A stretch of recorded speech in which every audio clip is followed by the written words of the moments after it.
Thank you.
Thank you.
I want to ask about Mike Smith and kind of the puck-moving ability.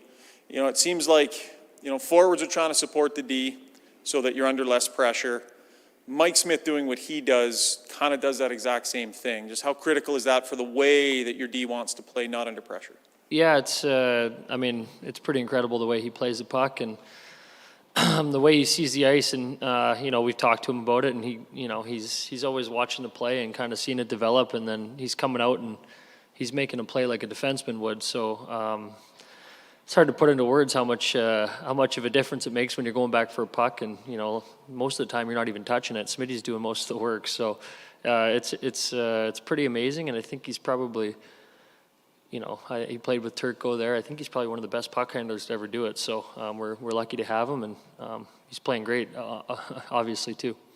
You haven't been here as long as he has, but I think one of the things is that when you play the puck that much, you're prone to make some mistakes with it. Like your percentage you're going to have some mistakes in there.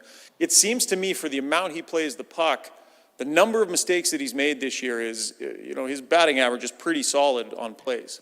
Yeah, we go back for pucks all the time and throw pizzas and make mistakes too. So he's doing it with a glove on. So it's super impressive. And even if something does happen or whatever, you just shrug it off because the majority of the stuff he is doing is helping us tremendously. So he's been great with the puck all year.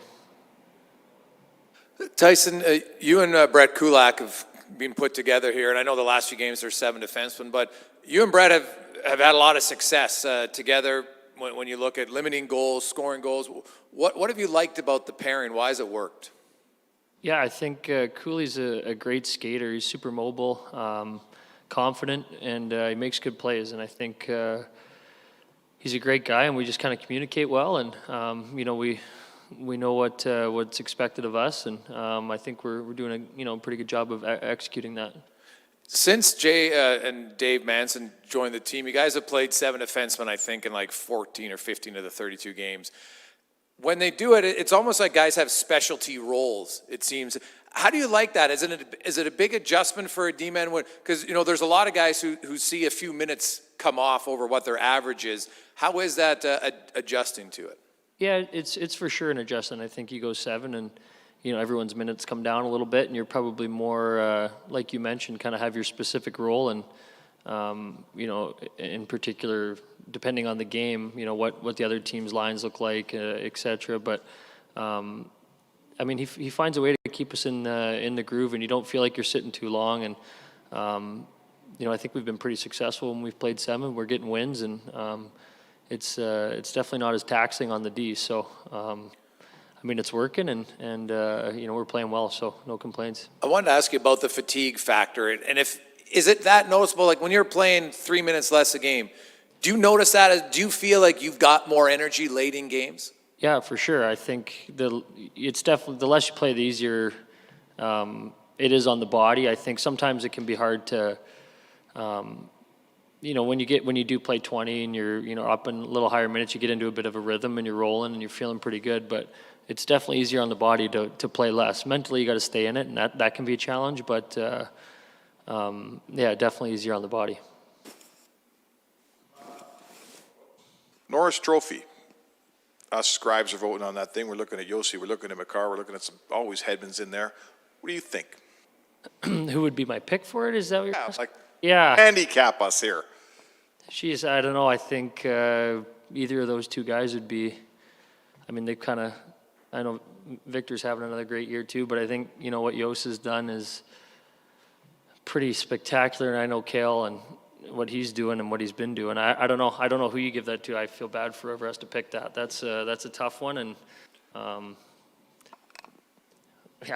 truly don't know. I think it's pretty remarkable what Yossi's done there in Nashville, and they've made a resurgence in their playoff team again, and but then you look at what Kale's doing there too. It's I don't know who I'd say. Flip a coin. I don't know. They've both been amazing this year. I don't know if you're a guy that's watching, I think you're a hockey guy, you're watching hockey on the off nights. There's a lot of stuff. Vancouver's, playing for their lives. LA wins a big game last night. You guys aren't out of that, but you're sort of on the upper crust of that, where every night isn't an absolute life or death at this point. You've been in both situations. What's it like, and is it fairly, I'm not saying you're comfortable and home and cooled here, but is it nicer not to be in the fray a little bit? Yeah, I think the last month we've kind of been playing in that mindset where there's no nights off. I think the only reason we're not in that situation is because of how well we've played lately and how much importance we put on every game we've played. And I think we've done a good job, and we've kind of put ourselves in a position here where, we're playing meaningful games against good teams, and we've got to, take care of business, but we're not, we're not dealing with what Vegas or Vancouver or some of these teams are dealing with. And I think that's a credit to us in the room and playing some really good hockey the last couple months. Tyson, you mentioned Mike Smith. Does he think like a forward or a defenseman and not a goalie when he's handling the puck? No, I think he probably thinks more like a D-man. He says he's always watching the play develop and seeing where their forecheck's coming from, and the way our system is, he kind of knows where his outs are going to be. So before he goes and plays the puck, he'll take a peek and see where they're coming from, and then kind of make his read off that. And it sure helps us back there, though. It's great to have. So percentages as a defenseman, I know the defenseman just peel to the sideboards. Do you just figure that 99% of the time, no matter where they dump it in, he's getting the puck? Yeah, he's such a good skater too. I think that's probably underappreciated is how well he moves. I think the first thing, if he's going to go get to those pucks, he's got to be able to skate. So he does a great job at that. And then, we just kind of peel to the corners, and if we're wide open, he usually finds us. But if there's a heavy forecheck, which there is a lot of the time, he's usually, keeping it going or hitting the winger, or sometimes you'll see I'll even hold it and find the low centerman, which is pretty crazy. So, Schmidt's a world-class puck handler, no doubt. Not every goalie is, though. Can you watch the other goalies around the league? Is he just so far removed from a lot of the goalies who just stop up behind the neck and say that's enough? Yeah, I think there's a handful of guys who can move the puck pretty well, but I think Smitty's kind of, put himself in a class of his own over his career, and it's a luxury to have for sure, and we're grateful for it. Thank you. Tyson, I just wanted to ask you about Jay. There were so many players that either had him in the minors or had him here as an assistant coach. You're one of probably about 6 or 8 guys that had no sort of experience with him. With that in mind, what were you kind of expecting, and what's he been like regarding the way he handles systems, preparation, and obviously eventually the success you guys have had? Yeah, I didn't know what to expect. It was kind of, the coaching change happened, and, guys had said he was super detailed and prepared, and that's exactly what he is. He's a super nice guy, and he's easy to talk to, and but I think he's given us some great structure and some good, he lets us play our game, but inside of a pretty tight structure and a detailed one, and he's preaching the right things, and I've been super impressed with him and Dave and how they prepare our team to play every night. Cool. Thanks, guys.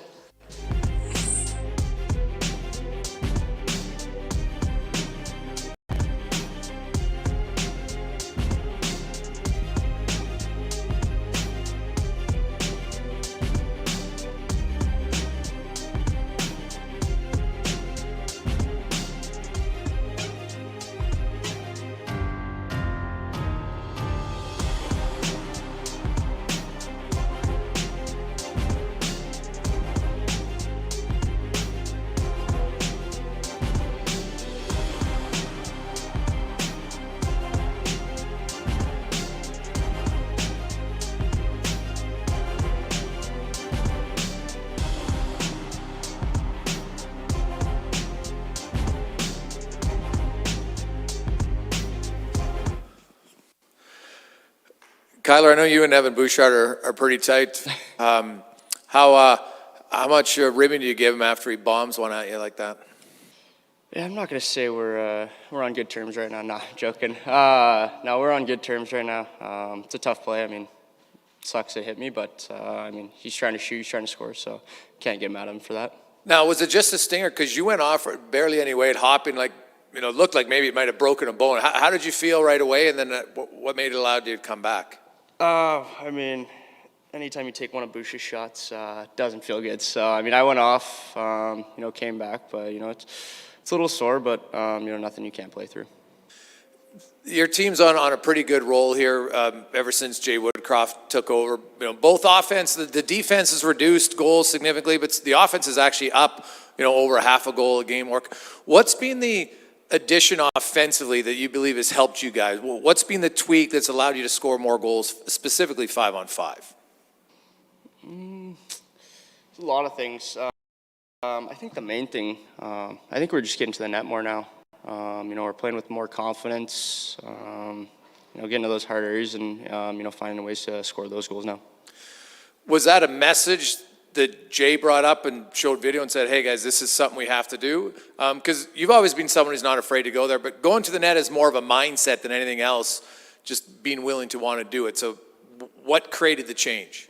I mean, when he first came in, you know, he really harped on it in video, you know, saying we need to get guys to the net, you know, we need to get more screens, slash screens, you know, kind of just get into the hard areas, you know, because that's where the puck's going to end up eventually. So, you know, he really harped on that when he first came in. You know, I think it's starting to click in now. A lot of teams, you know, when they get tired, the philosophy is to dump it in and change.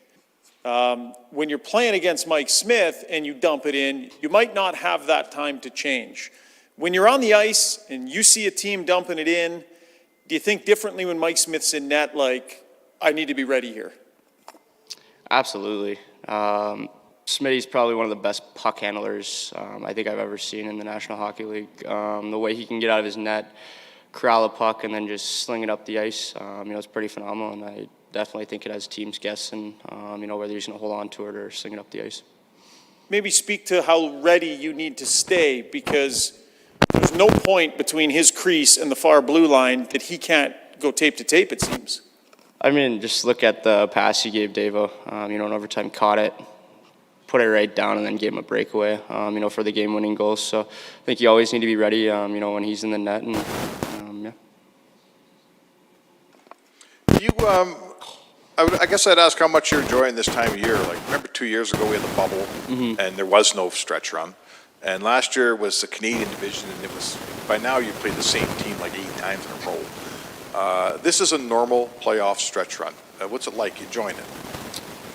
I'm really enjoying it. Like you said, last year we played all the same teams for, I don't know how many games, 8 or 6 games. So, you know, by the end of the season, it started to get a little bit tougher. You know, but this year we go back to normal. It's been a lot of fun, especially now. You know, we got 6 games remaining, and I feel like we haven't played in front of Edmonton fans in a while, you know, for playoffs. So super excited to, you know, to feel how that is, and, you know, just excited to get things going. You guys are on the sort of upper edge of the playoff thing. You still got to win games, but it's not desperation every night like some teams. I don't know if you're watching the other games. How do you feel about your position? Is it, you know, is there's still some desperation, but you guys, it's not life or death every night? I think we feel comfortable, you know, but every game, we take every game, you know, the same. You know, we want to win every game. You know, we want to put that desperation in the game. You don't want to get lackadaisical right before playoffs and then let that creep in your game. So I think we're taking every game, you know, very seriously, and we're going to do that until the end of the year. Kailer, do you enjoy getting under the skin of some opposing players? It looks like Rantanen doesn't like you much, and he outweighs you by about 50 pounds and is about 5 inches taller. Do you enjoy that? I do, honestly. You know, being able to get under somebody's skin just shows that, you know, maybe they're off their game a little bit. You know, maybe they're not thinking about the game as much. Maybe they won't see as many plays. So, you know, I enjoy that part of the game, and, you know, I'm going to keep trying to do that. What were you thinking when the Kaprizov thing, when you kind of got into it with him and Evander came over? I mean, you could have taken Kaprizov anyway, right? maybe not. You know, but it was pretty fun. I enjoy that part of the game, like I said. And, have Kaner come in there and, help me out. Show he's a good team guy, and appreciate it. Thank you. Some guys play that role because that's who they are off the ice too. Teammates would describe him as, yeah, that's the way he is all the time. Yeah. You? Me? You like that off the ice? Would your teammates say you're under guys' skin for fun? Maybe some guys, but no, probably not all of them. You're not messing with McDavid or Draisaitl or? Maybe a couple times, but let them do their thing. I don't want to screw them up too much. Thank you.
Morning, Jay. Morning, guys. I just had Kailer Yamamoto up, and I was asking about, because there's been a lot of focus on the improvements in defense, but funny enough, since you took over, the goals against have gone down 0.57 per game. Goals for have gone up 0.57, so exactly the same.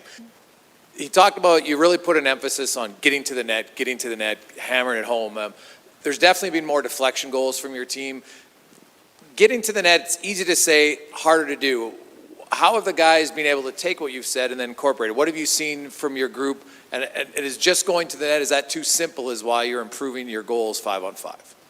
Yeah, I think that's a little simple in terms of what we're saying. I think for us, we do want to always have a net presence. We want to penetrate and get to the net, just like every team in the National Hockey League does. But we have some things that we want to do offensively once the cycle has been established too. I actually think sometimes you can bring too many bodies to the net. So to work in layers, and because I think if you bring too many of your bodies to the net, you're also bringing defenders to the net. It's hard for the puck to get through.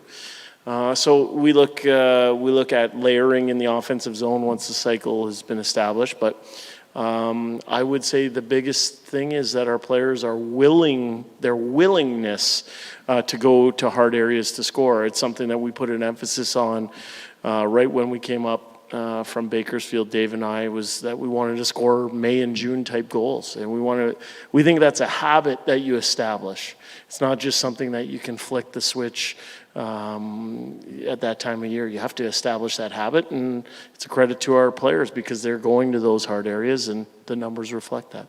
It's very rare in a season to have kind of 4 early nights for a team in a row. After the matinee game, you had Saturday, Sunday, Monday, Tuesday, where guys could have had good rest and everything. You've also had almost like 3.5 days off. Do you, in your estimation, is there a rust factor at all at that point? Or do you expect that your guys are going to be that refreshed and you would expect a good start tonight? Well, I think you got to take your rest when you can get it. And I don't think rest is ever a bad thing, especially given how hard these players are playing and the demands of the schedule over the last 2.5 months or so. So rest is important. I think there's ways to rest properly and make sure you're getting what you need so that you're rejuvenating. And, we had 2 good practices over the last few days. We're all professionals. We should be ready to go tonight versus a team that plays hard and plays a desperate brand of hockey. When you have teams that want to clog up the neutral zone or try to take away your speed through the neutral zone, what's a key or two for you guys to stay patient and still be able to effectively advance the puck there? Well, you used a term there about being patient. I think that's important, is to understand that other teams do good things too. So to stay patient and not force things. I believe in simplicity as a form of success in all aspects of the game. And you're talking about clogging up the neutral zone. One of the best ways you can be simple and have success is just by moving pucks up quickly before neutral zone structure sets itself. So that's something we talk a lot about as well. Dave, Yamamoto seems to get under the skin of a lot of players. Certainly Rantanen in Columbus or in Colorado outweighs him by 50 pounds and is about 6 inches taller. Is that something you saw in Bakersfield too, or is that just something that he's taken to the NHL and figures I'm not going to get pushed around as a smaller player? Yeah, I think he wants to establish his ice. He frustrates people or opponents with his work ethic. That's one of his competitive advantages as a player. It's why he's in the NHL. I think for a guy who's not the tallest player in the world, he understands leverage and playing inside people, and there is a competitiveness to him that I think shows up in 50-50 puck battles. And the goaltending situation, looks like you're just playing it one game at a time, but you don't necessarily want to play the same goaltender till the end of the year probably either. So how are you and Dustin looking at this? Yeah, I think tonight Mike Smith's going to start for us. We're cognizant of how many games we have left in our regular season, and we're excited about the fact that we have 2 very good goaltending options. Both of them will play down the stretch. We're not going to overplay anybody. Thank you. Jay, Joe Pavelski, and if I got the story correct, you guys had like a shooters club. Was this something before practice in San Jose?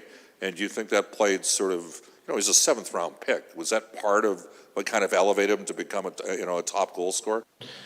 Yeah, so you're referencing, we called it the shooting club back in San Jose, and I don't think that's the reason why he's had success. He's somebody that continuously worked at his craft. Another player who wasn't the biggest player in the world, wasn't the fastest player in the world, but was really sharp between the ears and was willing to put the work required in order to be successful. He has unbelievable hand-eye coordination. And I just see someone who, him dedicating himself to the work before practice, and it did happen before practice. Him dedicating himself to that was a way for him to feel good or rehearse moments that he found himself in during the game. And that's part of his mindset, is to maximize his talents, is to continually to work at it. And obviously he's one of the best American goal scorers that has played in the National Hockey League, and his career speaks for itself. And he's somebody that not only did I get to work with, but I learned a lot from. And he certainly made me a better coach. All right, so on that note, was this something that was pushed by the coaches to develop the shooting club? Did it grow organically from the players? And conversely, could it be something that could be deployed for maybe some of the Oilers' younger players that have an opportunity to play in the top 9? Yeah, it was organic. It was something, it's funny because all of a sudden, when he started doing it, then you saw the Thorntons and the Marlows and the players of those caliber joining it and working at their games. I do think it's something that is important for younger players, is to find the time either before practice or after practice to make sure they're working on their individual skills required to be successful at this level. I think when the head coach steps on the ice, that's when the team works on the team side of things in the team game. And when I step on the ice, that's when everyone can take a little bit of a deep breath and focus on their individual skills. I can tell you, being a head coach, that's one of the things that I miss most, is the rapport you build in those type of situations. But we have really good assistant coaches in Glenn, Brian, Dave, Dustin, that find that time for our guys here. Jay, you mentioned about Pavelski. He's not the fastest, not the biggest. So is skating overrated in the National Hockey League, and is IQ underrated in terms of getting to the spots you got to get to? I don't think skating is overrated. I think to play the game a certain way, skating is at a premium in today's NHL. However, I do believe there's a place for players whose number one asset might not be their legs. And if it isn't your number one asset, then you have to find ways to bring a level or a dimension in another area. And for Pav, his hockey IQ is off the charts. Can you teach players to be smarter on the ice offensively? I think you can talk about moments that happen within games. You can rehearse those moments. And when you do, the game slows down for players so that they're working into positions so that they can be successful. Thank you. What's the best way to describe the effect of Mike Smith's playing the puck on your defensemen specifically? I think it takes pressure off our D-core with the way that he can play the puck. I think it forces teams to adjust or alter their puck placement patterns, which in turn affects the way teams might forecheck our team. But all of that said, it takes a little bit of pressure off our D-core with the way he can move the puck. Won't ask you to name names, but through all of your 17 years, were there goalies who, as a coach, when they left the net, you went, oh boy, like you kind of held your breath a bit, and maybe juxtapose that with when you see Mike leave the net, how you feel? Yeah, there have been goalies where you might have to look away as a coach sometimes, and or you want to put a tether on them. Tether to the post or the crossbar, but with Mike Smith, he's someone that inspires confidence. I think he's the best in the world at it, and it's a real dimension for our team here in Edmonton. Good, thanks guys.